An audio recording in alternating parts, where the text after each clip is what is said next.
Hello students, welcome to the channel Nishant Acharya. तो आज हम लोग class 9th maths chapter first number system हम करने वाले हैं। तो नंबर सिस्टम के अंदर आपका जो भी बेसिक कॉन्सेप्ट है वो हम इस वीडियो में क्लियर करेंगे और मैं कोशिश करूंगा कि आपके इस वीडियो देखने के बाद कोई भी डाउट ना बचे। ये वीडियो देखने के बाद तो हम फटाफट शुरू करते हैं नंबर सिस्टम की कुछ बेसिक्स के साथ। पहले तो आपको ये पता होना चाहिए कि नंबर्स कितने टाइप के होते हैं। तो हमारे पास even number, odd number, natural number, whole number और इंटीजर्स। इवन नंबर्स क्या होता है, आप अभी तक क्लास 9th में आए हैं, बट अभी आपको कुछ बच्चे ऐसे होंगे जिनको अभी तक इवन नंबर्स के बारे में नहीं पता होता, तो मैं उनको बता देता हूं। अगर उनको एक सिंपल सा लॉजिक याद रखना है तो बस इतना याद रखिए कि इवन नंबर वो होते हैं जो डिविजिबल बाय 2 और ऑड नंबर जो कि डिविजिबल नहीं होते 2 से। अब बात आती है नेचुरल नंबर्स की। नेचुरल नंबर क्या होते हैं, तो एक बार आप अपने फैमिली में मेंबर्स काउंट करिए कितने होते हैं। सबसे पहली चीज आपने क्या बोली, 1 2 3 से। अगर आपने फिंगर पे काउंट कर रहे हो तो आप 1 2 3 से काउंट कर रहे थे। तो नेचुरल नंबर जो 1 से स्टार्ट होते हैं और इंफिनिटी तक जाते हैं, और होल नंबर्स जो 0 से स्टार्ट होते हैं, यानी 0 1 2 3, यानी 0 के बाद बाकी सारे के सारे नेचुरल नंबर्स। और इंटीजर्स क्या होते हैं, नेगेटिव और पॉजिटिव नंबर्स को अगर हम कंबाइन कर दें तो हम उन्हें क्या कहेंगे, इंटीजर। इंटीजर मतलब जितने भी नेगेटिव नंबर है और जितने भी पॉजिटिव नंबर्स है वो सारे के सारे ही क्या होते हैं, इंटीजर्स होते हैं। एक नंबर हमारा रह जाता है जो कि प्राइम नंबर्स। प्राइम नंबर आपको पता होने चाहिए। प्राइम नंबर में कई बार डाउट रहता है कि 1 को भी प्राइम नंबर बता दिया जाता है, तो मैं आपको बता दूं कि 1 जो है वो प्राइम नंबर नहीं है, क्योंकि प्राइम नंबर वो होते हैं विच आर ग्रेटर देन 1। तो आइए अब हम लोग फटाफट नंबर सिस्टम जो मेन कॉन्सेप्ट इसके अंदर रैशनल और इरैशनल नंबर्स का, वो फटाफट पढ़ते हैं, क्योंकि बच्चों को ये नहीं पता होता कि रैशनल और इरैशनल नंबर्स में हम कैसे डिफरेंस करेंगे। तो रैशनल नंबर्स, आप एक चीज ध्यान रखिए हमेशा, रिपीटिंग और टर्मिनेटिंग। रिपीटिंग और टर्मिनेटिंग अगर कोई नंबर है तो वो क्या होगा, रैशनल नंबर। अब रिपीटिंग और टर्मिनेटिंग से मतलब क्या है, जैसे मैं आपको एक एग्जांपल दूं, 10/3। तो अगर मैं 10/3 को डिवाइड करूं तो 10 में अंदर लिखूंगा, 3 बाहर, सो 3 3 जा 9, अब बचा 1, फिर मैंने लगाया डेसिमल, फिर मैंने लगाया पॉइंट।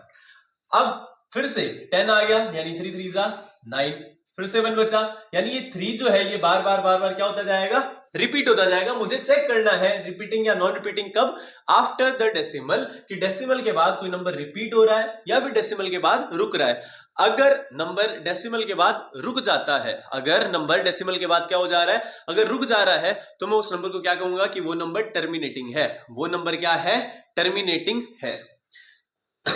तो रैशनल नंबर की आपकी क्या पहचान होगी, सबसे पहले वो रिपीटिंग होगा, जैसे कि ये रिपीटिंग है, और वो टर्मिनेटिंग, यानी वो आपको अगर टर्मिनेटिंग या रिपीटिंग कुछ भी लगे तो वो क्या है, एक रैशनल नंबर है। और रैशनल नंबर की पहचान कई बार हमें रूट के अंदर कुछ नंबर्स दे दिए जाते हैं, जैसे कि मान लीजिए आपको रूट के अंदर दे दिया है 225, क्या दे दिया है, 225। तो अब अगर आपको ये बताना है क्या ये रैशनल है या इररैशनल, तो आप कैसे बताएंगे, आप चेक करेंगे क्या ये परफेक्ट स्क्वायर है। अगर ये परफेक्ट स्क्वायर है तो ये हम क्या कहेंगे, इसे रैशनल नंबर ही कहेंगे।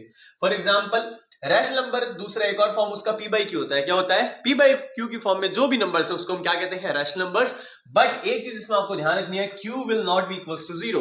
क्यू जो है वो 0 के इक्वल नहीं होगा। जैसे कि 0 एक रैशनल नंबर है, यह आपको कैसे पता रहेगा, क्योंकि 0 के नीचे हम 1 तो लिख ही सकते हैं। अगर कुछ नहीं है, कोई भी नंबर है, अगर उसके नीचे कुछ भी नहीं गिवन हमें, तो हम उसके नीचे क्या लगा लेते हैं, 1 लगा लेते हैं। तो जो 0 है उसको भी हम पी बाई क्यू की फॉर्म में लिख पा रहे हैं, और q जो है वो नॉट इक्वल्स टू 0 है, तो हम 0/1 को भी क्या कहेंगे कि ये भी क्या है, एक रैशनल नंबर है। 2/3 रैशनल नंबर है, -3/5 ये भी एक रैशनल नंबर है, क्योंकि चाहे इंटीजर हो तो वो रैशनल नंबर ही माना जाएगा, और वो परफेक्ट स्क्वायर भी होता है और परफेक्ट क्यूब भी। अब बात आती है इररैशनल नंबर्स की। इररैशनल नंबर में आप आफ्टर डेसिमल चेक करोगे, जैसे कि पाई की जो वैल्यू होती है वो हमारी फ्रैक्शन में अगर मैं लिखूं तो 22/7, बट जब हम 22/7 तो बस हम क्वेश्चन सॉल्व करने के लिए लेते हैं, बट एक्चुअल जो पाई की वैल्यू है वो आज तक डिफाइंड नहीं है कि कंप्लीट जो पाई की वैल्यू है वो क्या होगी।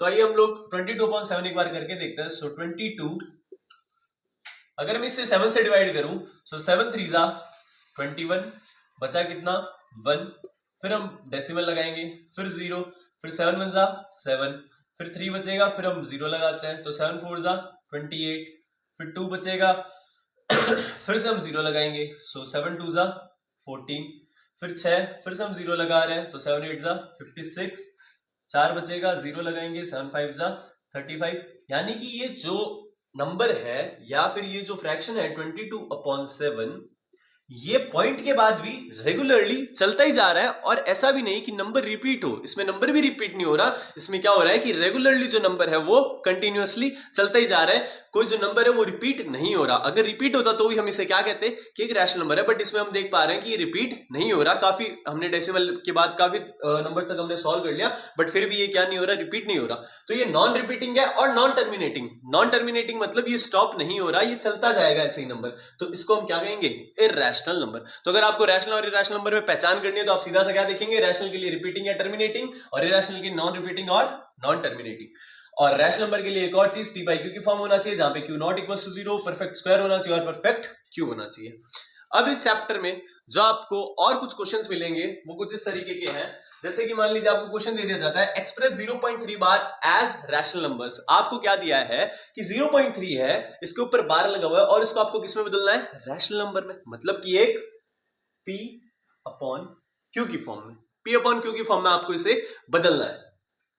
तो सबसे पहले ये जो बार है 3 के ऊपर, हमें इसका मतलब पता होना चाहिए। बार मतलब बार बार बार, इसको आप क्या कर दोगे, बार बार, यानी 3 को बार बार लिखोगे, यानी आप 3 को एक्सपेंड कर दोगे। तो जो आपकी स्टेप बन रहेगी इसमें, आप जो 0.3 बार है इसको ओपन करोगे और इसको x की इक्वल लेट करोगे। सो x इज इक्वल्स टू 0.3 बार को ओपन करेंगे हम, तो 0.3333, ये हमारी क्या हो जाएगी, फर्स्ट इक्वेशन। इसको हम क्या मान लेंगे, फर्स्ट इक्वेशन। अब आप देखिए कि बार कितने नंबर के ऊपर है, एक नंबर के ऊपर है, क्योंकि डेसिमल के बाद एक ही नंबर है और एक ही नंबर के ऊपर बार है।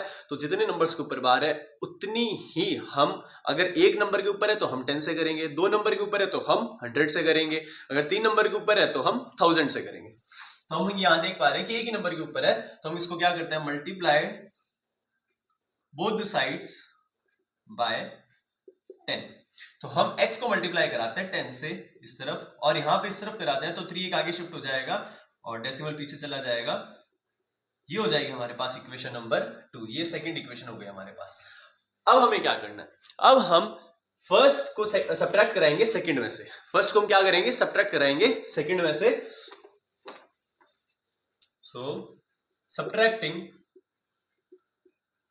Equation first from second. First equation में हमारे पास क्या है, x इक्वल टू 0.33, और सेकंड में क्या है 10x इक्वल टू 3.333। तो हमें क्या करना है, फर्स्ट इक्वेशन से सेकंड में से सब्ट्रैक्ट कराना है, तो हम लिखेंगे 10x is equal to 3.333 minus x is equal to 0.333।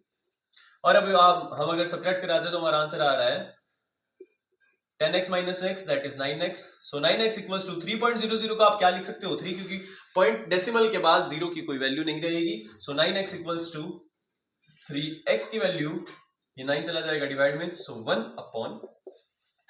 0.3 को मुझे अगर P बाई Q की फॉर्म में बदलना है, तो P बाई Q की फॉर्म में क्या आ रहा है, 1/3। ऐसे ही आप और भी क्वेश्चन कर सकते हैं, सेम आप ये स्टेप्स को अगर फॉलो करेंगे तो कैसा भी क्वेश्चन हो आप बहुत आराम से सॉल्व कर पाएंगे। हम नेक्स्ट वीडियो में मिलते हैं और दूसरे टॉपिक के साथ इसी चैप्टर में, जैसे कि नंबर लाइन में हम नंबर्स कैसे रिप्रेजेंट करेंगे, हम रैशनल नंबर्स 2 नंबर के बीच में कैसे निकाल पाएंगे, या फिर हम इरैशनल नंबर्स कैसे निकालें, और रैशनलाइजेशन का जो टॉपिक है वो हम नेक्स्ट वीडियो में मिलते हैं। तब तक के लिए धन्यवाद, थैंक यू वेरी मच।